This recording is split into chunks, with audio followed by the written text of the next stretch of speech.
మార్చడం సరికాదని ఏపీ సాధు పరిషత్ అధ్యక్షుడు శ్రీనివాసానంద సరస్వతి అన్నారు. ఆశ్రమ పవిత్రత, ఆధ్యాత్మిక సాంప్రదాయాలను ప్రతి ఒక్కరూ కాపాడాలన్నారు. వ్యాసాశ్రమంలో నెలకొన్న సమస్యలపై త్వరలో రౌండ్ టేబుల్ సమావేశం నిర్వహించి శాంతియుత పరిష్కారానికి కృషి చేస్తామన్నారు. ఆశ్రమ ప్రతిష్టకు భంగం కలిగించే చర్యలను నివారించాలని సూచించారు. పరమ పూజ్య బ్రహ్మీలేన మహానుభావులు శ్రీ మలయాళ స్వాముల వారు వారి దివ్యమైన ఆశీస్సులతో భారతదేశ వ్యాప్తంగా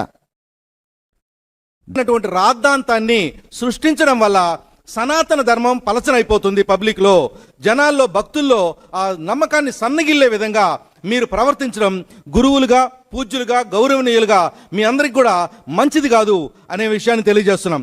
ఇందాక మా స్వామివారు చెప్పారు నీలి నీడలని. నీలి నీడలు కాదు, మా డౌట్ ఏంటంటే బులుగు నీడలు కమ్ముతున్నాయి ఈ సనాతన ధర్మం మీద అని.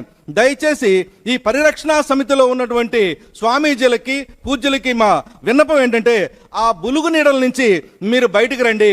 మీరు బయటకు వచ్చి కంప్లీట్గా బులుగు నీడల చాటున మీరుంటే మీరు కూడా బులుగ్గా అయిపోతారు స్వాములు.